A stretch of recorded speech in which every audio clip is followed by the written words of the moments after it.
little behind this morning. Not anything that I'm going to hang my head about. It's Monday, but there's still a lot of things to talk about.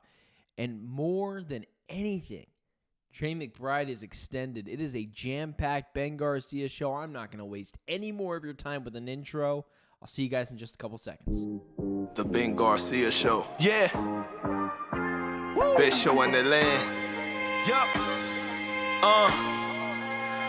Listen. Come and get your information from Ben Garcia. Get the latest on your quarterback, running backs, and receivers. Tune in, so any other show you don't need them. Any news that he giving out, please just believe him. Giving out the latest prediction and top-notch analysis. Wanna hear the truth, better have thick skin like calluses. The latest move that your team just made can be damaging. The dudes ain't speaking no facts, they just be rambling. Lights, camera, action, turn on the show, go get the cameraman.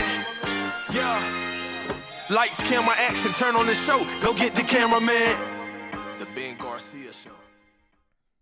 What is up, guys? Welcome into yet another edition of the Ben Garcia Show. There are so many things to get to today.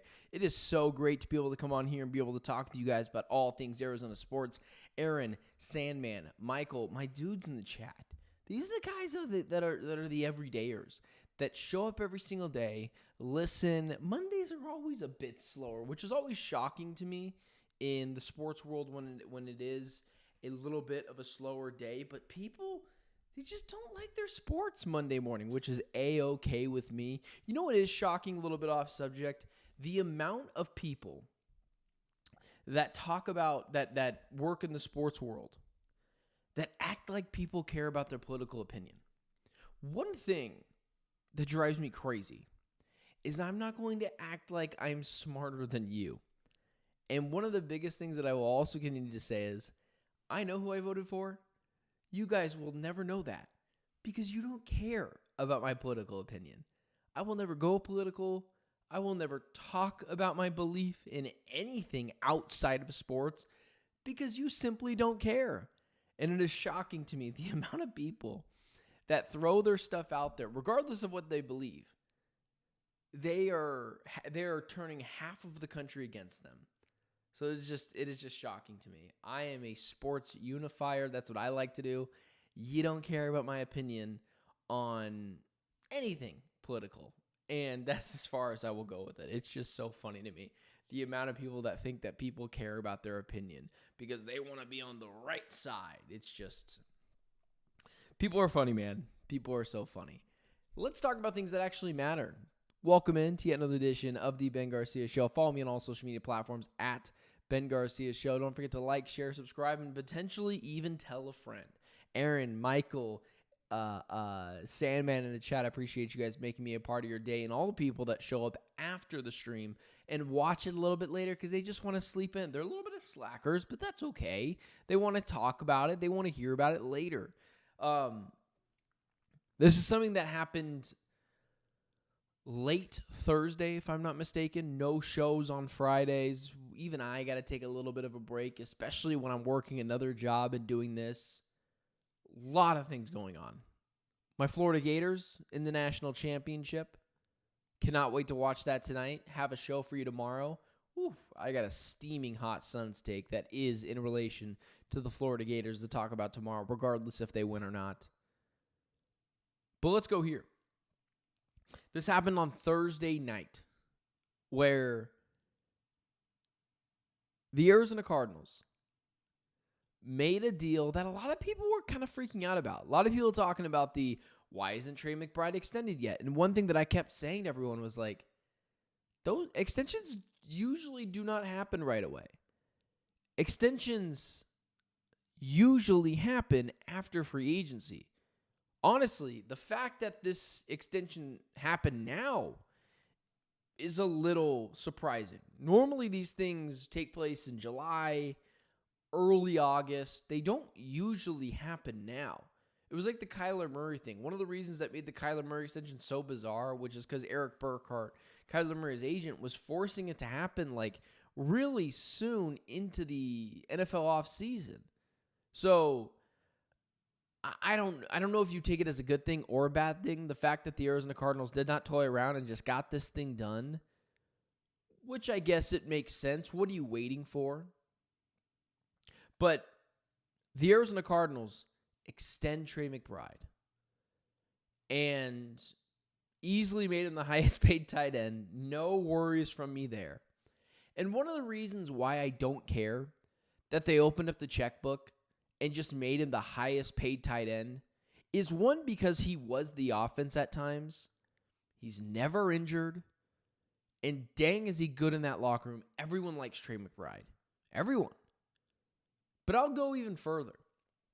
And this is something that I don't think should be a hot take. For the people in the chat this morning, let me just ask you this and gauge the way you're feeling. Would you rather pay Trey McBride $19 million and have $20 other million, even a little bit more than that, $20+ million after the Trey McBride extension to sprinkle in where you would like to put players elsewhere? Fill out this defense, maybe fill out the offensive line.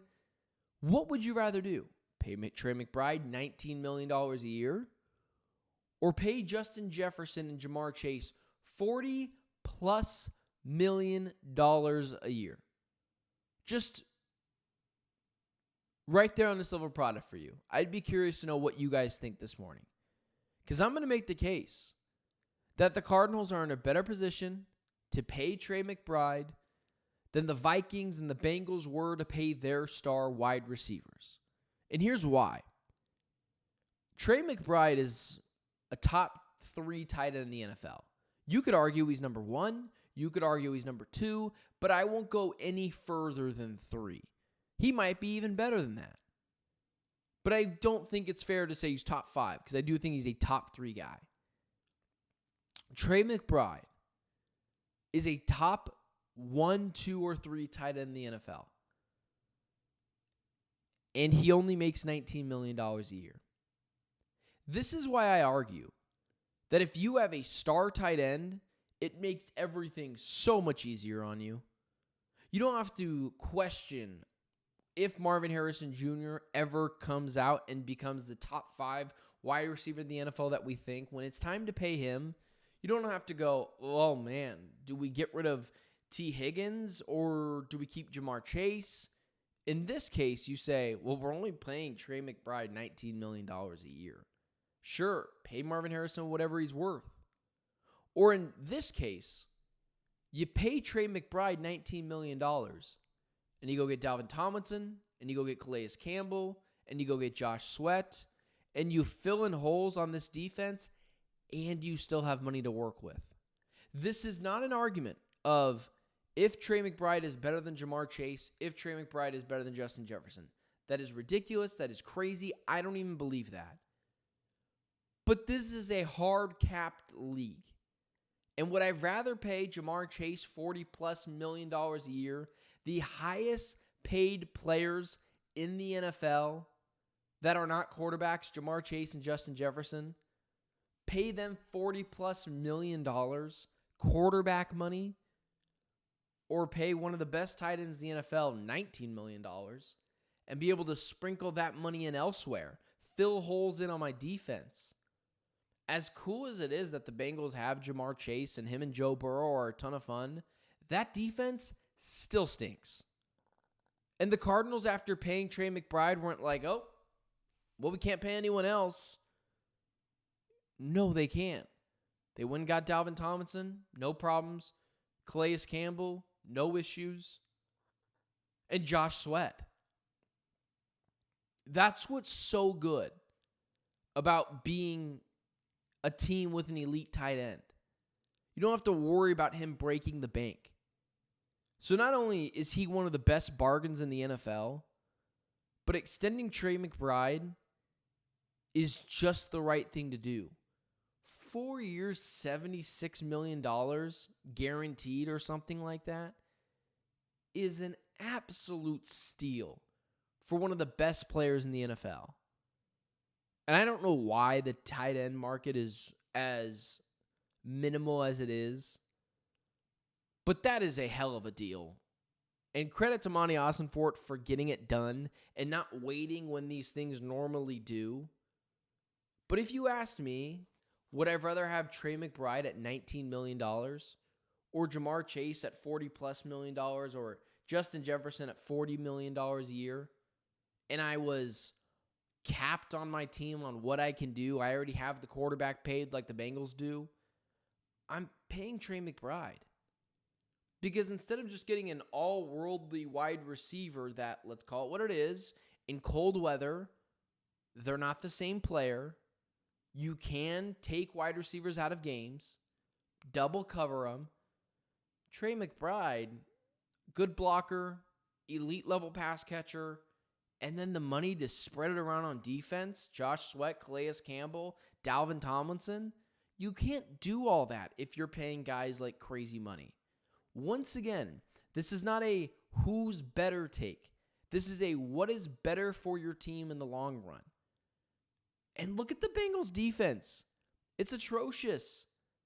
The Vikings aren't paying their quarterback yet, so I can't go in on them yet. But if you are trying to build a team, it's much better monetarily and for team construction to have an elite to have an elite tight end than it is to have an elite wide receiver. Because those guys get really expensive. And they're not as big as tight ends in terms of width. And tight ends work in all weather. Wide receivers, sometimes in the cold, tend to be lesser than. And that's what makes the Trey McBride extension so great. It's exactly what you needed to see from this team. Get it done. It was surprising to me that they got it done so quickly, though. Very, very shocking. All right, we're going to get to some other stuff today in this show as well. So let's go here. The Phoenix Suns are fundamentally broken. And I got to be honest with you, some of the discourse surrounding the Phoenix Suns just pisses me off. It really does. People think. Now, what I will say is here. Let me go here. What I will say is I never thought I'd talk about the Bradley Beal trade being a fleece for the Wizards. But even though the Suns gave up literally nothing, whenever people like to show those second-round picks that they gave up or the first-round pick swaps that will never be exercised, I never thought I'd say the Wizards trade was an absolute fleece. But what looked to be the Phoenix Suns getting an A+++ grade on that trade, they got an F-. The Wizards just getting off of that deal and getting some assets back to do so was an absolute steal. And I'll admit that. But I got to be honest with you guys. The discord surrounding Bradley Beal is just annoying, and it's starting to piss me off. It's so toxic. Some of the things that I see on social media and from other media members, Bradley Beal this, Bradley Beal that. Everything wants to be pointed at the $50 million man that he is, and he should be held accountable. He's been just bad this year. Just call it what it is. He's just been not good. But then you look around at the rest of the team. Grayson Allen's been a shell of himself this year. He's overpaid as well. Tyus Jones has been... you try to come up with words to describe his season. He's been just as annoying as Beal in some spurts. Outside of Colin Gillespie, Oso Ighodaro, and Ryan Dunn, who have been fun revelations for this team, and I guess you can put Cody Martin in there too. But Nick Richards was exactly what I said he was. I always find it funny when people come after me because sometimes my opinions can be a little strange in the moment. I called the Nick Richards thing last year when I talked about the Grayson Allen thing. I thought they overpaid him. At this point, he does look a little overpaid. But the point is not how right Ben is. It's about this. This team is fundamentally broken. And blaming it just on one player is crazy. Blaming it just on one coach is crazy. And even right here, Michael, a guy that I love. This all started in the front office. Then it ran downhill. I disagree with that. Devin Booker and Kevin Durant recruited Bradley Beal. Devin Booker and Kevin Durant recruited Tyus Jones. And for anyone that says, the front office needs to run everything. Okay, grow up, Peter Pan. That doesn't happen. The NBA front offices always cater to their star players. And they wanted those guys, and they brought them here. Now it's the front office's fault, again, for enabling that. But it is also a problem with Kevin Durant, Devin Booker for recruiting those players. But I'm not going to continue to go after them because I thought that they were good moves too. So it would be hypocritical of me to go after them for that, solely for those moves. But guys, blaming Bradley Beal is kind of ridiculous. He is not a part of the solution here, and he's a part of the problem. But so's Nick Richards, so's Grayson Allen. At times earlier in the season, so was Devin Booker. I know that's really hard to talk about with the Devin Booker fans, but he wasn't great this year either. And I find it disingenuous. And the Suns are so fundamentally broken, and I've seen the statistics, what has happened for the Golden State Warriors with Jimmy Butler. But for anyone that thinks Jimmy Butler was just going to come in and save this team, I think it is crazy fandom talk. I thought Jimmy Butler was going to be able to come in and help this team as well. But guys, and I've looked at the statistics. Jimmy Butler has basically turned the Warriors from an okay team to a really good team. Offensive rating is 4th. Defensive rating is 1st. Net rating is 3rd. A trade that basically helped turn around their season. The difference is the Suns have no culture. The Warriors were not asking for Bradley Beal to come in. I'm sorry. The Warriors were not asking for Jimmy Butler to come in and save their season. The Suns are so fundamentally broken. Even if Jimmy Butler was here, it would have helped the Suns, but it would have not fundamentally or statistically changed their season. Because what the Suns are looking for is someone to come in and save them.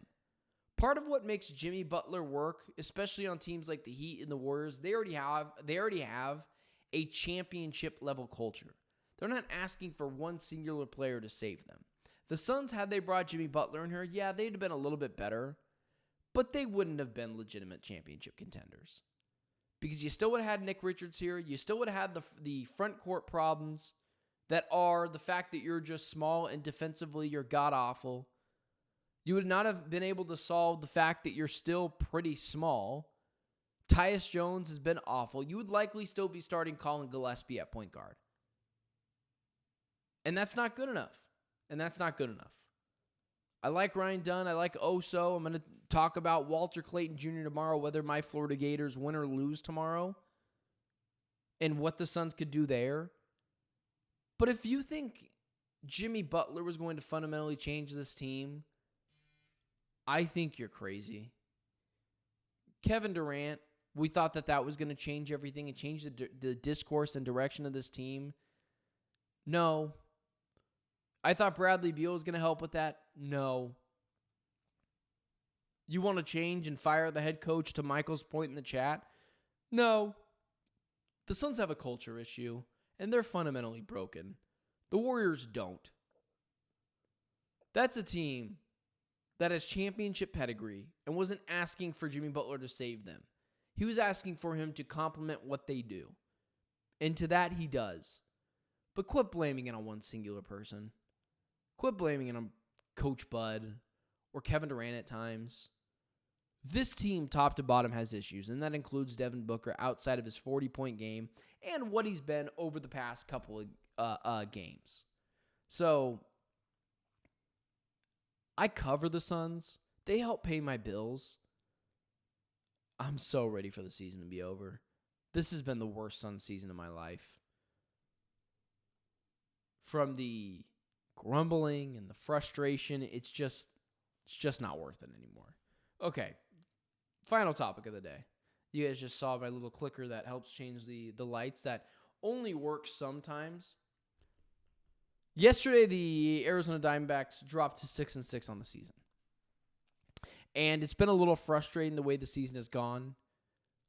But I already have to come on here for the second time this year and defend Torey Lovello. Yesterday, again, Torey does things that drive me a little crazy, like putting in Joe Mantiply for the second straight game yesterday. I haven't missed a singular Diamondbacks game, by the way. I've been absolutely locked into this team, and I'm not worried about them. But I'll be quick here. hopefully have one more Diamondbacks segment this week. But you look at the Arizona Diamondbacks, guys, and people out there that are already blaming Torey Lovullo, it's just corny, and I think it's lazy baseball acumen. You look and see what this team has done. 6-6 is actually kind of impressive. Only losing one series so far, granted a bad drop to the Nats. Can we just be honest with ourselves? They want to blame Torey for sending Alek Thomas on a steal on Saturday's game that ended up ending the game. Or blaming Torey last night for the Arizona Diamondbacks' loss to the Nats that it felt like they should have won. But no one talks about Randall Grichuk pinch hitting him on Friday, effectively winning the game. That was Torey, right? But since it didn't fit the narrative, we're just going to talk about how bad Torey is. Got it. I've already talked about how Mike Hazen, I think, runs this team more than people are willing to admit, and that Torey at times is just the fall guy for when his stuff doesn't work out or it's questionable. But is it Torey Lovullo's fault that Jake McCarthy is 0 for 20 so far in the season? Is it Torey Lovullo's fault that Lourdes Gurriel made some of the worst defensive plays over these past couple of games that help effectively cost them the game? Or the fact that he can't get on base? Or that Corbin Burnes and Zach Gallen combined have been less than ideal? Gallen's on the mound tonight for his third start, but his first start he was bad, and Corbin Burnes has been not great so far. He'll figure it out, but not great. You want to blame Torey already? You want to fire Torey already? He's taking him to a World Series before. He's pushed all the right buttons before, and the players like him. But it's lazy. It's not Torey's fault that Jake McCarthy can't get on base. Lourdes Gurriel is making horrendous defensive decisions and also can't get on base. Corbin Burnes and Zach Gallen have been less than ideal. It gets a little frustrating. Aaron, stop it with I told you about Burnes. It's 2 games into the season. The guy's going to be all right.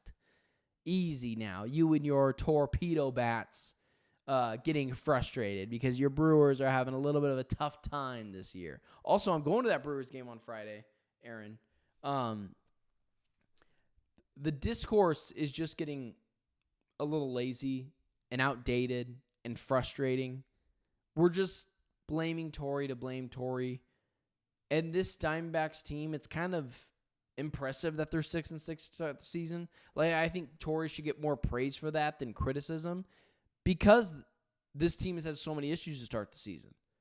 I'm not backing off of my opinion on this Diamondbacks team. It's 12 games into the season. They're going to get it figured out. Corbin Burnes will get it figured out. Zach Gallen will get it figured out like he did in his last start. This team, Jake McCarthy's not going to go 0 for 300. Lourdes Gurriel is going to go back to playing better defense. But it's just lazy basketball, or it's just lazy baseball acumen to already start blaming the skipper for everything. That's where I go tell people to touch grass. It's like blaming the head coach in basketball. Really? Take a deeper look. It ain't just him. And he has made some suspect calls. Putting in Joe Mantiply yesterday, again, didn't love that. Stealing with Alek Thomas on Saturday, effectively ending the game, didn't love that. Although I appreciate the aggressiveness. The guy is at least being aggressive. And I'll continue to defend Torey because I always will just lean on the fact I think this is more of a Mike Hazen run team. All right, guys. Thank you so much for making me a part of your day. I'll see you guys tomorrow at 6 a.m. We went later today than I was supposed to. 3 subjects today. That tells you that the season is getting rolling. Do me a favor, before you guys head out of here, don't forget to like, share, subscribe, leave a comment too. I love interacting with you guys. And because of you guys, I get to do this in the morning, not I have to. So appreciate you guys making me a part of your day. Cannot wait to talk to you guys tomorrow, 6 a.m., 9 a.m. Eastern Standard Time. I'm Benjamin Garcia, and until tomorrow, it's been the Ben Garcia Show.